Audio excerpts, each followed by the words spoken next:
हरितालिका तीज व्रत कथा। पूजन करने के बाद कथा सुने। सूत जी कहते हैं, मंदार की माला से जिन पार्वती जी का केश पास अलंकृत है और मुंडों की माला से जिन शिव जी की जटा अलंकृत है, जो पार्वती जी दिव्य वस्त्र धारण की हैं और जो शिव जी दिगंबर हैं, ऐसी श्री पार्वती जी तथा श्री शिव जी को प्रणाम करती हूँ। रमणीक कैलाश पर्वत के शिखर पर बैठी हुई माँ पार्वती कहती हैं, हे महेश्वर, हमें कोई गुप्त व्रत और पूजन बतलाइए जो सब धर्मों से सरल हो, जिसमें परिश्रम भी कम करना पड़े लेकिन फल अधिक मिले। हे नाथ, यदि आप मुझ पर प्रसन्न हैं तो ऐसा विधान बताइए। हे प्रभु, किस तप, व्रत, दान आदि से मध्य और अंत रहित आप जैसा महाप्रभु हमको प्राप्त हुए हैं। शिव जी कहते हैं, हे देवी, मैं तुमको एक ऐसा ही व्रत बतलाऊंगा, सुनो, जो मेरा सर्वस्व और छिपाने योग्य है, लेकिन तुम्हारे प्रेम के वशीभूत होकर मैं तुम्हें बतलाता हूँ। शिव जी कहते हैं, भारतवर्ष में जैसे नक्षत्रों में चंद्रमा, ग्रहों में सूर्य, वर्णों में ब्राह्मण, देवताओं में विष्णु, नदियों में गंगा, पुराणों में महाभारत, वेदों में सामवेद, इंद्रियों में मन श्रेष्ठ है और सब पुराणों और वेदों का सर्वस्व जिस तरह से कहा गया है, मैं तुम्हें एक प्राचीन व्रत बतलाता हूँ। एकाग्र मन से सुनो। जिस व्रत के प्रभाव से तुमने मेरा आधा आसन प्राप्त किया है, वह मैं तुमको बतलाऊंगा, क्योंकि तुम मेरी प्रेयसी हो। भाद्रपद मास में हस्त नक्षत्र से युक्त शुक्ल पक्ष की तृतीया तिथि को उसका अनुष्ठान मात्र करने से स्त्रियां सब पापों से मुक्त हो जाती है। हे देवी, तुमने आज से बहुत दिनों पहले हिमालय पर्वत पर इस व्रत को किया था, यह वृतांत मैं तुमसे कहूँगा। पार्वती जी ने पूछा, हे नाथ, मैंने क्यों यह व्रत किया था और यह सब आपके मुख से सुनना चाहती हूँ। उत्तर की ओर एक बड़ा रमणीक और पर्वतों में श्रेष्ठ हिमवान नामक पर्वत है।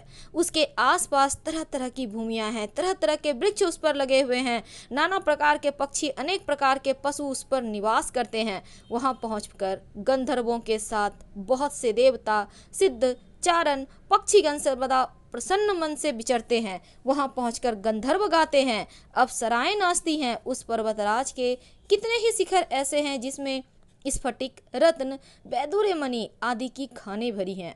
यह पर्वत ऊंचा तो इतना अधिक है कि मित्र के घर की तरह समझकर आकाश को स्पर्श किए रहता है। उसके समस्त शिखर सदैव हिम यानी बर्फ से आच्छादित रहते हैं और गंगा जल की ध्वनि सदा सुनाई देती रहती है। हे पार्वती, तुमने बाल्यकाल में उसी पर्वत पर तपस्या की थी। 12 वर्षों तक तुम उल्टी टंग कर केवल धुआं पीकर रही। 64 वर्षों तक सूखे पत्ते खाकर रही।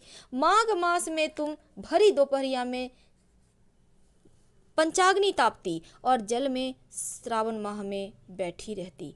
श्रावण में जल बरसता, तुम भूखी प्यासी रहकर मैदान में बैठती। तुम्हारे पिता इस तरह के कष्ट को सहन देखकर बड़े दुखी हुए। वे चिंता में पड़ गए कि मैं अपनी कन्या किसको दूं। उसी समय नारद जी आ गए और कहते हैं, नारायण नारायण। मुनि श्रेष्ठ नारद जी उस समय तुम्हें देखने गए थे। नारद जी को देखकर गिरि ने अर्ध, पाद्य, आसन आदि देखकर उनकी पूजा की और कहा कि हे स्वामिन, आप किस लिए आए हैं? मेरा अहोभाग्य है, आपका आगमन मेरे लिए अच्छा है। नारद जी कहते हैं, नारायण नारायण। हे पर्वतराज सुनो, मैं भगवान विष्णु का भेजा हुआ आपके पास आया हूँ। आपको चाहिए कि यह योग्य कन्या रत्न किसी योग्य वर को दें। भगवान विष्णु के समान योग्य वर ब्रह्मा, इंद्र, शिव जी, इनमें से कोई नहीं है। इसलिए मैं यही कहूँगा कि आप अपनी कन्या भगवान विष्णु को ही देवें। हिमवान ने कहा, भगवान विष्णु स्वयं मेरी कन्या ले रहे हैं और आप यह संदेश लेकर आए हैं, तो मैं उन्हें अपनी कन्या दूंगा। अब हिमवान की इतनी बात सुनकर मुनिराज नारद आकाश में विलीन हो गए। वे पीताम्बर, शंख, चक्र और गदाधारी भगवान विष्णु के पास पहुंचे। वहां हाथ जोड़कर नारद जी ने भगवान विष्णु से कहा, हे देव सुनिए, मैंने आपका विवाह पक्का करा दिया। उधर हिमवान ने पार्वती जी के पास जाकर कहा, हे पुत्री, मैंने तुम्हें भगवान विष्णु को दे डाली। अब पिता की बात सुनकर तुम बिना उत्तर दिए अपने सखी के घर चली गई। वहीं जमीन पर पड़कर तुम बड़ी दुखी हुई विलाप करने लगी और तुमको इस प्रकार विलाप करती हुई देखकर सखी कहती हैं, तुम क्यों इतनी दुखी हो? इसका कारण तो बतलाओ। तुम्हारी जो कुछ इच्छा होगी मैं यथाशक्ति उसको पूरा करने की चेष्टा करूंगी। इसमें कोई संशय नहीं है। अब पार्वती जी कहती हैं, मेरी जो कुछ अभिलाषा है उसे तुम यत्न पूर्वक सुनो। मैं एकमात्र शिव जी को अपना पति बनाना चाहती हूँ, इसमें कुछ भी संशय नहीं है। मेरे इस विचार को पिताजी ने ठुकरा दिया। इससे मैं अपने शरीर को त्याग दूंगी। पार्वती जी के इस बात को सुनकर सखियों ने कहा कि शरीर का त्याग ना करो, चलो किसी ऐसे वन में चलते हैं जहाँ पिता को पता ही ना लगे। अब ऐसी सलाह कर तुम जैसे ही वन में पहुँच गई वैसे वन में, और इधर पिता तुम्हारे घर घर तुम्हें खोजने लगे, दूतों द्वारा भी खबर लेने लगे, कौन देवता या किन्नर मेरी पुत्री को हर ले गया है।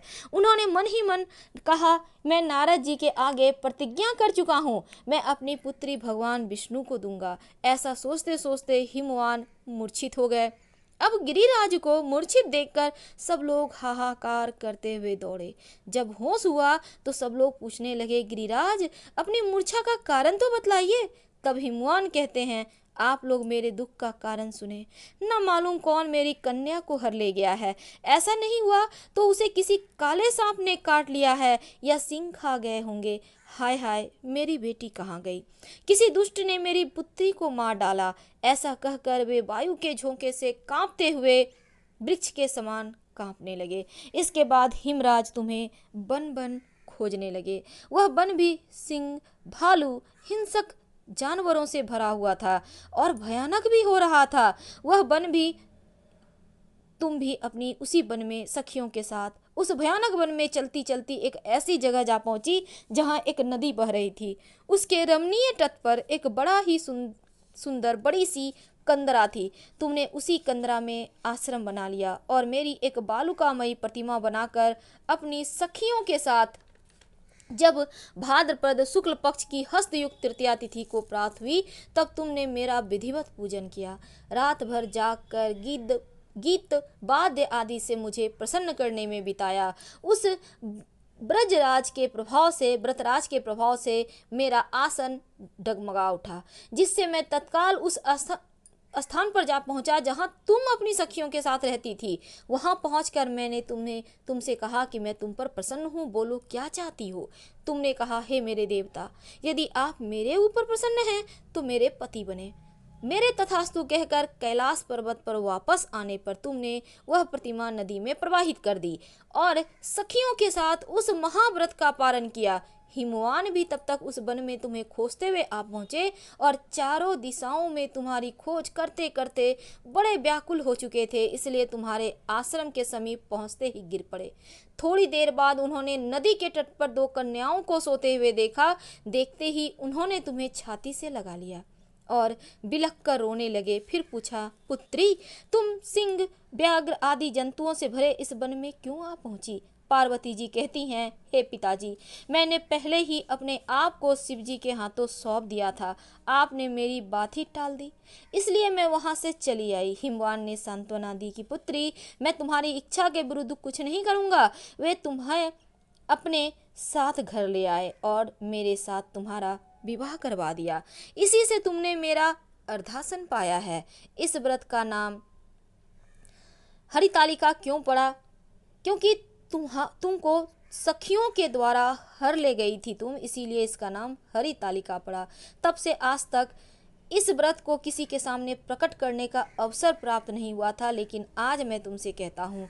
पार्वती जी कहती हैं, प्रभु, आपने नाम तो बताया पर अब इसकी विधि भी बतलाइए। इसका क्या पुण्य है, क्या फल है, व्रत कौन करे? तब शिव जी पार्वती जी से कहते हैं, हे देवी, मैंने समस्त स्त्री जाति की भलाई के लिए यह उत्तम व्रत बतलाया है। जो स्त्री अपने सौभाग्य की रक्षा करना चाहती हैं वह यत्न पूर्वक इस व्रत को करे और इस व्रत को करने के समय केले के खंभे आदि से सुशोभित एक सुंदर मंडप बनावे। उसमें रंग बिरंगे रेशमी कपड़ों से चंदोबा लगाकर चंदन आदि सुगंधित द्रव्यों से वह मंडप लिपवावे। फिर शंख, भेरी, मृदंग आदि बजाते हुए बहुत से लोग एकत्रित होकर तरह तरह के मंगलाचार करते हुए उस मंडप में पार्वती और शिव जी की प्रतिमा स्थापित करे।